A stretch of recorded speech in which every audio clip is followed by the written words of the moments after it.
Saudara, ketidakpastian situasi ekonomi global imbas perang dagang Amerika dan Tiongkok serta kondisi geopolitik di Timur Tengah rupanya memberi dampak besar pada perekonomian Indonesia.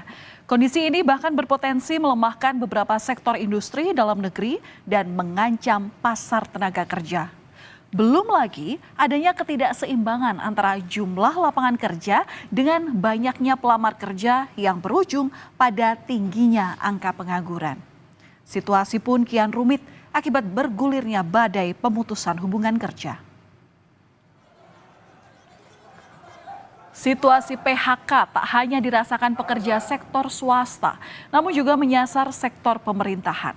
Ini adalah aksi ratusan pekerja pendamping desa yang tergabung dalam aliansi pendamping desa Merah Putih yang menerobos masuk ke gedung Kementerian Desa dan Pembangunan Daerah Tertinggal untuk menuntut penolakan PHK massal.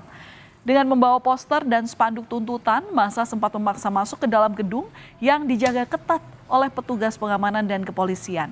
Setidaknya sebanyak 1.040 orang pendamping desa di tahun 2025 kehilangan pekerjaannya. Bagi para pekerja, tentu hilangnya mata pencaharian bak kiamat kecil, apalagi di tengah situasi ekonomi dunia yang tak pasti. Mencari pekerjaan semakin sulit karena lowongan pekerjaan makin terbatas. Susahnya mendapat pekerjaan membuat pencari kerja berlomba-lomba mencari peluang kerja.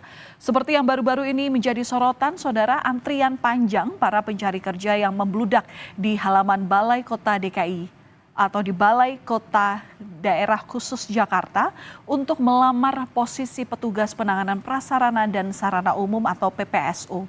Di tengah sulitnya mendapat kerja, lowongan PPSU yang dibuka oleh pemerintah provinsi cukup menggiurkan karena menawarkan gaji sebesar 5,3 juta rupiah per bulan atau setara dengan upah minimum provinsi. Pekerja yang diterima menjadi PPSU juga akan mendapat tunjangan hari raya dan BPJS. Belum lagi syarat melamar yang tak memberatkan seperti minimal lulusan pendidikan sekolah dasar atau SD. Tapi minimnya syarat dan tingginya benefit membuat persaingan makin ketat. Apalagi pada tahap pembukaan pertama, kuota yang diperebutkan hanya sejumlah 1.100 orang. Dan inilah saudara pemandangan pintu masuk ke Balai Kota Jakarta pada Rabu 23 April lalu. Sejak pagi, calon pelamar dari yang muda hingga tua sudah rela mengantri dengan membawa berkas persyaratan untuk melamar sebagai PPSU. Tingginya antusias warga mencoba peruntungan pekerja di Pemprov DKI atau di Pemprov Daerah Khusus Jakarta membuat antrian sempat memanjang hingga trotoar jalan. Salah satu pendaftar yang mengadu nasib sebagai pekerja PPSU adalah Salman, warga Jakarta yang rela mengantri selama 5 jam untuk menyerahkan berkas lamaran. Salman bahkan sudah mencoba mendaftar sejak 1 hari sebelumnya. Salman bercerita berniat melamar pekerjaan sebagai PPSU setelah ia berhenti dari pekerjaan lamanya karena terkena pengurangan pegawai. Selain Salman, ada pula Fani yang merupakan warga Cilincing yang sehari-hari bekerja sebagai ibu rumah tangga. Fani rela ikut mengantri melamar jadi pasukan oranye lantaran gaji UMR yang ditawarkan dianggap mampu untuk memperbaiki kondisi ekonomi Fani dan keluarga. Sebelumnya pengen melamar ini karena baru berhenti kerja, baru resign, terus mau coba peluang di Pemprov DKI Jakarta sebagai PPSU. Iya, sebelumnya jadi driver gitu sih bang di ekspedisi. Cuman kan karena ekspedisi kalau mulai setelah lebaran mulai sepi menurun gitu. Jadi ada beberapa yang pengurangan juga gitu. Bu, ini mau masuknya ke bidang apa, Bu? Pasukan oranye? Ya, pasukan oranye sama PCLP sih.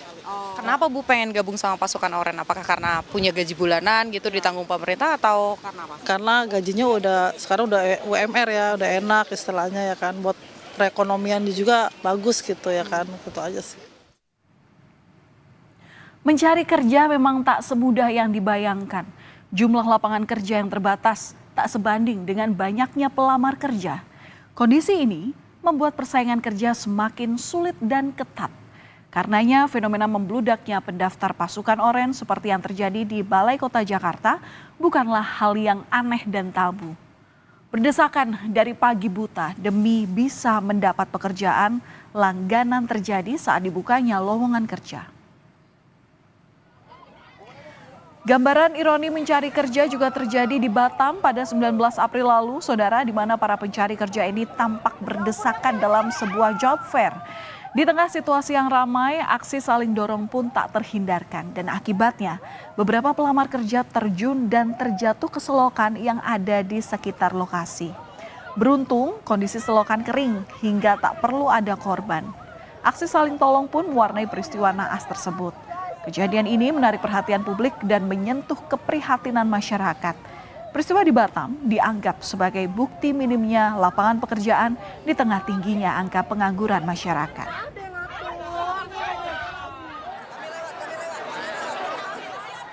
Antrian melamar kerja ini juga membludak di halaman rumah dinas Gubernur Bengkulu pada 10 April lalu. Salah satu pelamar yang sudah datang sejak pagi bercerita tak menyangka bahwa antrian kerja Pemprov Bengkulu akan sedemikian ramai. Tapi ramainya pelamar kerja tak meruntuhkan optimisme warga untuk bisa mendapatkan pekerjaan.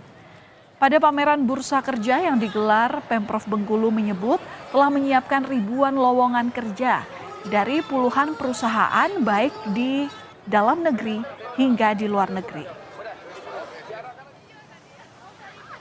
Bismillah sih optimis. Nyangka nggak bakal seramai ini tadi? Nggak nyangka, karena dari awal itu kita mikirnya nggak sebanyak ini kan Kak. Dari jadwal yang ditentukan juga itu kan di pukul 10. Ternyata sebelum pukul 10 udah serame ini antusias dari teman-teman kita gitu ya, para pencari kerja gitu. Tergiur pekerjaan dengan iming-iming gaji besar kerap jadi jebakan bagi para pencari kerja. Terdesak kebutuhan ekonomi, para pencari kerja terbius dengan tawaran pekerjaan yang tak jelas asal-usulnya. Yang penting, gaji yang ditawarkan cukup besar untuk memenuhi kebutuhan hidup. Namun miris, berharap mendapat pekerjaan dan upah layak, para pencari kerja justru kerap jadi korban tindak pidana perdagangan orang. Terkait hal ini, ada nasib tragis yang menimpa Ihwan Sahab, pekerja migran Indonesia di Kamboja. Pria asal Kabupaten Bekasi, Jawa Barat ini diduga menjadi korban tindakan kekerasan di tempatnya bekerja. Keluarga terkejut ketika mendengar kabar dari Kedutaan Besar Republik Indonesia di Phnom Penh, Kamboja, bahwa Ihwan Sahab meninggal pada 14 April lalu. Sebelumnya korban sempat berkomunikasi dengan pihak keluarga melalui sambungan video call ketika masih dirawat di rumah sakit di Kamboja. Ia mengaku mendapat tindakan penganiayaan di tempatnya bekerja hingga mengalami luka di sekujur tubuhnya. Ihwan sebelumnya berangkat ke Kamboja pada awal Februari 2024. Nah, awalnya Ihwan ini mengaku masuk perusahaan resmi. Di Kamboja, korban dijanjikan pekerjaan sebagai admin judi online dengan gaji berkisar 30 hingga 40 juta rupiah per bulan. Namun hasil investigasi Balai Pelayanan Perlindungan Pekerja Migran Indonesia di Jawa Barat menyebut korban berangkat ke Kamboja secara ilegal. Share, gue nggak target, akhirnya dia kayak ditarik begitu, cuman nggak tahu menau kan.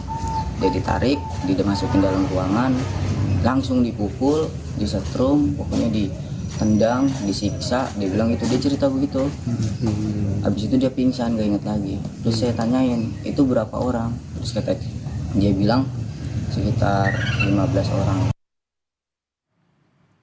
Seorang pria di Kabupaten Bekasi, Jawa Barat juga menceritakan pengalamannya saat tertipu bekerja di Kamboja. Awalnya ia ditawari bekerja sebagai editor video hotel. Namun ternyata dipekerjakan sebagai admin marketing judi online. Dirinya memutuskan kembali ke Indonesia setelah membayar denda sebesar 23 juta rupiah ke perusahaan judi online tempatnya bekerja. Sulitnya mencari pekerjaan dan tawaran gaji besar di luar negeri menjadi alasan dirinya untuk mau menerima tawaran bekerja di luar negeri termasuk di Kamboja. Awal mulanya sih sebenarnya tuh ditipu ya sama temannya, karena mereka bilang di sana tuh gua kesana itu cuman buat jadi editor hotel, buat kayak video pemasaran hotel itu sendiri. Tapi pas sampai sana kayak ngelihat tempatnya kok udah aneh gitu loh, Kak. Nah, pas sampai sana itu pas selesai tanda tangan kontrak, dibaca-baca semua segala macem, pas sampai sana Gua pribadi malah dijadiin admin marketing buat judi online. Saudara, data Badan Pusat Statistik menyebut jumlah pencari kerja dan lowongan kerja yang terdaftar di Indonesia masih belum seimbang. Hal ini membuat isu pengangguran masih krusial di Indonesia. Karena sejak tahun 2022 hingga 2024, seperti yang terlihat pada data statistik, setiap tahunnya angka pencari kerja selalu jauh lebih tinggi dibandingkan dengan lowongan kerja yang tersedia. Kita lihat saudara, di tahun 2022 jumlah pencari kerja mencapai 937.000 pekerja. Sementara jumlah lowongan kerja yang tersedia hanya berkisar 59.000. Selanjutnya, di tahun 2023, jumlah pencari kerja melonjak menjadi 1,8 juta orang. Sementara untuk lowongan kerjanya yang ada hanya 216.000 saja. Terakhir, di tahun 2024, jumlah pencari kerja sekitar 909.000 orang. Dengan jumlah lowongan kerja yang tersedia hanya sebanyak 630.000 slot. Yang perlu menjadi catatan, saudara, angka-angka ini muncul saat situasi ekonomi global belum kian memburuk seperti saat ini. Dana Moneter Internasional atau IMF memperkirakan tingkat pengangguran di Indonesia akan meningkat dalam beberapa tahun ke depan imbas perang dagang yang saat ini sedang terjadi. Dalam laporan terbaru World Economic Outlook edisi April 2025, angka pengangguran di Indonesia pada tahun 2025 atau pada tahun ini diproyeksi mencapai 5% atau meningkat 1% dibandingkan tahun 2024. Sebesar 4,9% kemudian pada tahun 2026, angka pengangguran di Indonesia diprediksi meningkat lagi menjadi 5,1%. IMF memperingatkan bahwa perekonomian global sedang memasuki fase transisi besar seiring dengan bergesernya sistem perdagangan yang telah menopang dunia selama lebih dari 8 dekade.